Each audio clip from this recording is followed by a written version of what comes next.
जो इंसान जिसका अच्छा करता है उसी के दुश्मन बनते हैं। जो इंसान किसी को दिल दे देता है उसके दिल तोड़ते हैं, दिल नहीं रखता कोई भी। प्यार का महत्व नहीं समझते लोग, आस्था और विश्वास गायब है, इतबार नहीं रहा कोई किसी पर भी। आप सभी को प्यार भरी राधा स्वामी जी। देखिए, जो आज का सत्संग का विषय है उसे महाराज जी ने बताया कि सतगुरु के मिलन से हमारे सारे दुख बिसर जाते हैं, भरम के पर्दों से ढके हमारे अंतर के कपाट खुल जाते हैं। महाराज जी ने बताया कि आज से आप अपने आप को प्रभु के नाम से जोड़ो, प्रभु पर भरोसा रखो, क्योंकि वो हमारे कभी कल्याण के मार्ग में बाधा नहीं बनते। मालिक की रजा को समझो, क्योंकि इंसान के सोचे से कुछ नहीं होता, होता वही है जो परमात्मा की चाह होती है। इसलिए अपना सब कुछ सतगुरु को समर्पित कर दो।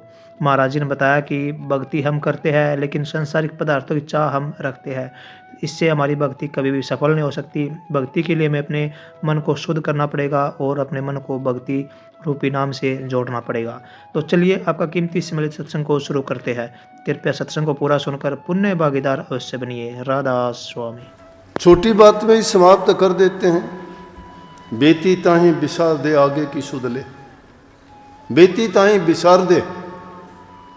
दुख भी मिले होंगे, सुख भी मिले होंगे, लाभ हानि भी हुई होंगी, अनेक प्रकार के कष्ट भी उठाए होंगे, किसी से लड़ाई झगड़ा मन मुटाव भी हुए होंगे, किसी से आपको अच्छी शिक्षाएं भी मिली होंगी, किसी से सांत्वना मिली होंगी और बड़े खुशी के अवसर भी आए होंगे। हर चीज समय के साथ बीतती है, घटित होती है, लेकिन उन बीती घटनाओं से अगर हम समझ ले लें और उनसे ये शिक्षा प्राप्त करें कि जो गलतियां हुई थी जिनके कारण हमें कष्ट हुआ था, नुकसान उठाना पड़ा था, कि आगे के जीवन में हम वो ना उठाएं। समय की कीमत और कदर को पहचानें। जो इंसान समय के साथ कदम मिला के नहीं चलता है उसको पछताना पड़ता है। गलतियां हर इंसान से होती हैं, भूल इंसान से होती हैं, ये लगी हुई हैं जीवन में। कोई भी अपने आप में परफेक्ट पूर्ण नहीं है, कोई भी पूर्ण नहीं है, सबसे गलतियां हुई हैं। संत महात्मा फकीर ओलिया राजा महाराजा ब्रह्मा विष्णु महेश इंद्र सब के साथ ऐसी घटनाएं हुई हैं, उनके साथ भी, जिनको हम पूजते हैं और उनसे पूजा करके कुछ ना कुछ रोजाना मांगते रहते हैं। लेकिन इसका मतलब ये नहीं है कि उसी लकीर को हम पीटते चले जाएं। संतों ने हमें संदेश दिया है कि इस जीवन का बड़ा महत्व है, एक एक मिनट की, एक एक पल की बड़ी कीमत और कदर है। उस समय को अगर पहचान लेते हैं, समय की कीमत जान लेते हैं, वो इंसान कभी ना तो जिंदगी के सुखों के लिए और ना दुखों के लिए हाय तौबा कभी नहीं करता। जिसको ना मरने की चिंता होती है और ना जीने का शौक होता है, उसको फकीर संत महात्मा कहते हैं। टकराव तो होता रहता है जिंदगी में, अनेकों घटनाएं होती हैं ऐसी, आते हैं जाते हैं, ये वक्त के रेले हैं। लेकिन जिन्होंने गुरु की शरण ली है उनके ध्यान में, उन ज्ञान में वृद्धि होनी चाहिए, सकारात्मकता होनी चाहिए, उनकी सोच बदलनी चाहिए। अब इससे पहले ही दो आज जो मैंने लिखा था कि दास कंवर का पकड़ चरण गुरु के, किसने तो उसके रोका है। रोकने वाले बहुत हैं, बहुत हैं रोकने वाले। लगाने वाला कोई नहीं मिलेगा आपको, ऐसी सोच कोई नहीं देगा कि आगे बढ़ो, नहीं, आपके रास्ते में बाधा अनेक आदमी पैदा कर देंगे। अपनी चिंता नहीं करते हैं। संत महात्मा सबके लिए आते हैं, वो नहीं करते, किसी की बाधा नहीं बनते। वो उनको छूट, आज़ादी, स्वतंत्रता देते हैं कि स्वतंत्र होके रहो, हमारी चिंता करने से नहीं, चिंतन करने से बचना है। चिंतन जो इंसान करता है वो रास्ता निकाल लेता है, लेकिन चिंता करने वाला उससे उबर नहीं सकता, वो चिंताओं में ही डूबा रहता है।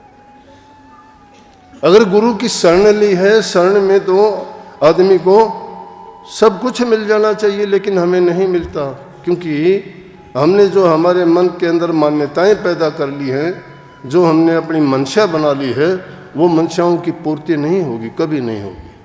ये जिंदगी बीत जाएगी, कभी किसी की मंशा पूरी नहीं होती है, जीवन का अंत समय आ जाता है। इसलिए मैं कहता हूं जो गया है उसको भूल जाइए, उसका रास्ता बंद कर दीजिए, उससे हमारा कोई लेना देना नहीं है, कुछ नहीं मिलेगा उससे। अब जो करने वाला है वो अब करेंगे, वो होगा। कहावत है अंग्रेजी में, those who indulge into their past and future certainly lose their present. जो इंसान अपने भूत और भविष्य के बारे में ज़्यादा उलझते रहते हैं, चिंतन करते हैं ना, वो निश्चित रूप से अपना वर्तमान भी खो देते हैं। संत वर्तमान में जीने के लिए कहते हैं कि वर्तमान में जो इंसान काम करता है वो उसके जीवन को सुधारता है, बनाता है, और वही उसके लिए सबसे अच्छा है भी। जो वक्त को नहीं पहचानता तो उसकी तरफ से तो गए, आज तक गिनती गिनते रहो। कोई उम्र की गिनती गिनता है, कोई बर्थडे मना के करता है, कोई सिल्वर जुबली, कोई गोल्डन जुबली, कोई डायमंड जुबली मनाता है, लेकिन हासिल क्या हुआ उनसे? चलता है जीवन, चलते जा रहे हैं हम भी उसी में। लेकिन उस चलने का, इंसानी चोले का महत्व जो था वो नहीं जाने हम। उसको अगर जान लेते हैं तो ये जीवन बहुत छोटा है, इसका कोई समय नहीं है। लेकिन मैंने कही थी रोकने वाले बहुत हैं। 2-3 दिन पहले ही एक नौजवान आया मेरे पास, आके कहने लगा कि जी मेरी बहुत इच्छा है, मैं सत्संग बहुत सुनता हूँ, कि सोचता हूँ मैं भी नाम की दीक्षा ले लूँ, लेकिन डर लगता है कभी कभी। डर किस चीज़ का भैया? कि डर ये लगता है जी कभी कोई, देखो जिस तरह स्कूल में एक 5 जमात को पढ़ाने वाला अध्यापक होता है, एक 8 जमात तक पढ़ाने वाला होता है, एक BA तक पढ़ाने वाला होता है, एक प्रोफेसर होता है। बहुत अच्छी बात। बोला तो आप बताओ। बोला कि मैं आपसे शिक्षा ले लूँ। हाँ, मैं तो 5 जमात तक पढ़ाने वाला हूँ। ये रोकने वाली बातें हैं। जिन लोगों के पास कुछ नहीं होता, झूठी मान बढ़ाई, झूठे धर्म के ठेकेदार, झूठे अपने गुरुओं को छोटा बड़ा बनाने वाले, बड़े काम तो वो होते हैं जो बड़े काम करता है। ये भीड़ इकट्ठी करने से नहीं होती। भेड़ चाल क्यों कह देते हैं? भेड़ चाल यूं ही कहते हैं, देखा देखी की बात कर लेते हैं, जिनसे कोई मिलन नहीं, करने के लिए कुछ नहीं, सिर्फ इन बातों में पड़ के अपने जीवन को खो देते हैं।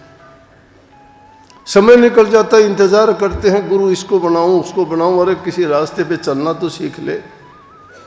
जहाँ प्राइमरी का स्कूल है वहाँ प्राइमरी वाले में दाखिला ले ले, वो पूरा हो जाए तो मिडिल वाले में ले लेना, वो पूरा हो जाए हाई स्कूल में ले लेना, वो हो ले तो ही कॉलेज में जाएगा। सीधा यूनिवर्सिटी में तुझे कौन बिठा देगा? लेकिन ये इंसान ऐसे अवसरों की तलाश करता है, वो अवसर नहीं आते उनके लिए। जो इस प्रकार से बैठ के इंतजार किया करते हैं, वो जीवन की बर्बादी के सिवाय और कुछ नहीं होता। और ये छोटे बड़े की बात कौन करता है? ये जो जिनके तुच्छ विचार होते हैं, जो एक संकुचित दिमाग और कम विचारों वाले लोग हैं, वो ऐसी बातों को फैलाते हैं। हमारा तो रूहानी कॉलेज है, तुम्हारा गुरु छोटा है, उसका वो नाम नहीं जानते। हमारे तो इतने नाम देते हैं, हमारे के तो दर्शन करते ही पार हो जाते हैं। कितने लोग ऐसे हैं कि भटक जाते हैं इन बातों को सुन के। अगर गुरु से नाम लिया है तो तुम अनुभव करके देखिए ना। चाबी तुम्हारे हाथ में दे दी गई, उसका अभ्यास तुम करके देखिए। फिर जब अंदर में जब तक प्रवेश नहीं करते, गुरु के बताए मार्ग पे नहीं चलते हो, तो तुम्हें क्या पता कि क्या है क्या नहीं है। बाहर के दिखावे से बड़े बिल्डिंग देख के तुम बड़ा मानते हो, या बड़ी संगत देख के तुम बड़ा मानते हो, करनी देख के क्यों नहीं मानते? कि करनी कौन करता है? बड़े तो राजा महाराजा हैं, उनके पास चले जाओ। बड़ा अमेरिका देश है, फिर तो उनके जाके वहाँ के राष्ट्रपति से दीक्षा ले लो, वो दे देगा। ये यहाँ राजकाज का काम नहीं, यहाँ करनी का काम है। जिसने नाम की कमाई की है वही जीवों का कल्याण और उद्धार कर सकता है। और वो कैसा होगा? वो तुम्हारी तरह ही बिल्कुल सादा होगा, सादी बात करेगा, लेकिन तुम्हारे अंदर के पट खोल देगा, तुम्हारे अज्ञान और भ्रमों का विनाश कर देगा। इन चीज़ों में जब इंसान पड़ जाता है, अरे कर्म तो तुम्हारे कैसे हैं कि ना हमारे अंदर कोई वफादारी है, ना हमारे अंदर कोई प्रेम है, ना हमारे अंदर सेवा भाव है, ना हमारे अंदर कोई भक्ति का अंश है। फिर कैसे बड़ा छोटा क्या मानते हो तुम? कर्म अगर देखे जाए तो हमारे समाज की हालत क्यों इतनी बिगड़ती जा रही है? आदमी धोखाधड़ी के काम करते हैं, छल कपट बेईमानियां करते हैं, और फिर कहते हैं भगत हैं। कितने ही लोग ऐसे आते हैं। अभी एक पत्र कल ही एक लड़की का आया, रजिस्टर्ड लेटर था, दिल्ली की लड़की थी, पता बताने से इनकार कर दिया, नाम लिखने से इनकार कर दिया, लेकिन पता भी लिख दिया बाहर, उसने टेलीफोन नंबर भी लिख दिया, नाम नहीं लिखा। हालात बताए उसने कि मैं आपकी बड़ी एहसानमंद होंगी अगर आप मेरी बात संगत में कह दें। संगत में क्या कहते हैं, समाज की हालत यही है, जो इंसान जिसका अच्छा करता है उसी के दुश्मन बनते हैं, जो इंसान किसी को दिल दे देता है उसके दिल तोड़ते हैं, दिल नहीं रखता कोई भी। प्यार का महत्व नहीं समझते लोग, आस्था और विश्वास गायब है, इतबार नहीं रहा कोई किसी पर भी। उस लड़की ने कहा कि एक लड़का मेरे साथ 10 साल से रहता था, कहता रहा शादी करूंगा तेरे साथ, गली मोहल्ले में सबको पता भी था, सबको पता था शादी करेगा, लेकिन हमारे मकान का मुकदमा चलता था, 10 घर में सदस्य थे, हम मुकदमा हार गए। और उस लड़के ने बोल दिया कि मेरे तो घर वाले खुश नहीं हैं, आपसे मैं शादी नहीं करूँगा। बोले आप बताइए, मुझे रास्ता दिखाइए, मैं क्या करूँ, उस लड़के पर कोई केस मुकदमा करूँ या इस बात को लेकर समाज में जाऊँ या घर परिवार वालों को ये बात बता के उनसे कहूँ, अब मेरा क्या हल होगा। अब बोला कि वो सत्संग में भी आता है आपके पास, मैं भी कई बार आई हूँ। अब ये हालात जब हमारे हैं, जब हमारे कर्म ऐसे हैं, तो फिर हम किस गुरु के किस नाम की कौन सी भक्ति करते हैं। इसीलिए मेरा सत्संग सबसे पहले यही होता है कि आदमी अपने घर परिवार में प्रेम से रहे, आपस के अंदर कोई धोखाधड़ी का खेल किसी के साथ ना करो।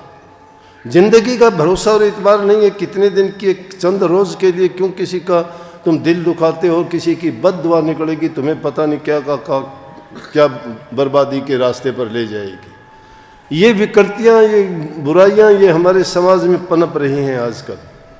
एक दूसरे के विश्वास को तोड़ रहे हैं, लोग दूसरे पर विश्वास करना छोड़ देते हैं, कैसे विश्वास करेंगे। इसलिए पहले आदमी उन अच्छे गुणों को अपनाए और जो दोष है उनको निकाले।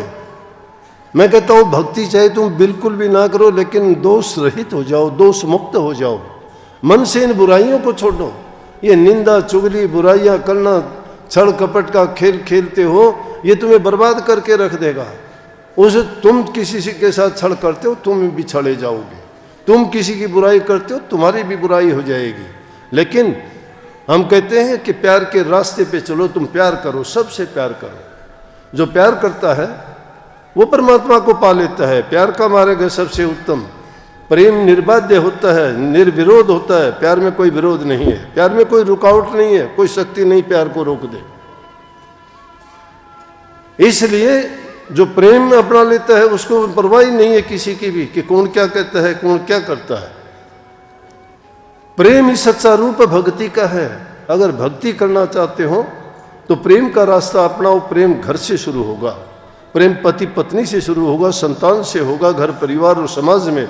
जब प्यार का संदेश लेके तुम चलते हो, तुम किसी भी रास्ते पे चलोगे, तुम उसी रास्ते पे तुम्हारी फतह होती जाएगी और हर कार्य में आपको सफलता मिलेगी। क्यों, निश्चिंत हो जाओगे, निर्भय हो जाओगे। लेकिन दूसरे अगर काम करते हो तो उसमें तो झूठ और कपट का सहारा लेते हो। झूठ और कपट चलती नहीं है। झूठ और कपट का बड़ा तंग रास्ता है। बात बात में समय समय पर करवट ले लेता है, बदल जाता है वो। कितनी झूठ बोलनी पड़ेंगी, एक झूठ को सत्य साबित करने के लिए 50 झूठे और जोड़ देगा और अंत में वो झूठ की झूठ ही रहेगी, तुम्हें रास्ते से भटका देगी वो चीजें। इसलिए जो गलतियां हमने पीछे समय में की हैं, जो भूल हमारे से हुई हैं, उन भूलों से हमें सबक लेनी चाहिए, शिक्षा लेनी चाहिए।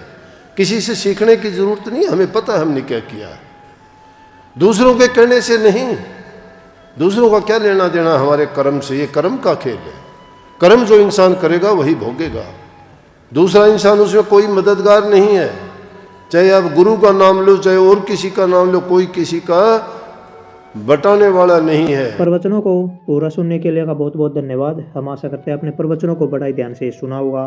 तो जैसे प्यारी साध संगत जी आपने सत्संग में सुना, महाराज जी ने बताया कि अगर आप अपने घरों में प्रेम रखते हैं, सुख शांति रखते हैं, आप अपने घर में एकता रखते हैं तो आपके परिवार में नाम की दीक्षा संभव है। आपने नाम लिया है तो आपके परिवार में लाभ भी अवश्य होगा। लेकिन इसके विपरीत अगर आपके परिवार में सुख शांति नहीं है, ना ही आप एक दूसरे पर विश्वास करते हैं, तो नाम आपके लिए कोई फ़ायदा नहीं करेगा। नाम लेना व्यर्थ है उसके बाद, क्योंकि आपके मन में अगर शुद्धता नहीं है, आपके मन में पवित्रता नहीं है, तो नाम क्या करेगा। आप अच्छे कर्म करोगे तो आप अच्छे बन पाओगे, और अगर आप बुरे कर्म करोगे तो बुरे बन पाओगे। तो इसलिए हमेशा अच्छे कर्मों पर ध्यान दीजिए और अपने जीवन को पवित्र बनाने पर ध्यान दीजिए। तो कृपया गुरु महाराज जी की इन बातों को आप अपने जीवन में अवश्य उतारिए और अपने जीवन को सार्थक अवश्य बनाइए। और साथ ही अगर आपको सत्संग अच्छा लगा तो कमेंट बॉक्स में राधा स्वामी लिखकर पुण्य भागीदार अवश्य बनिए।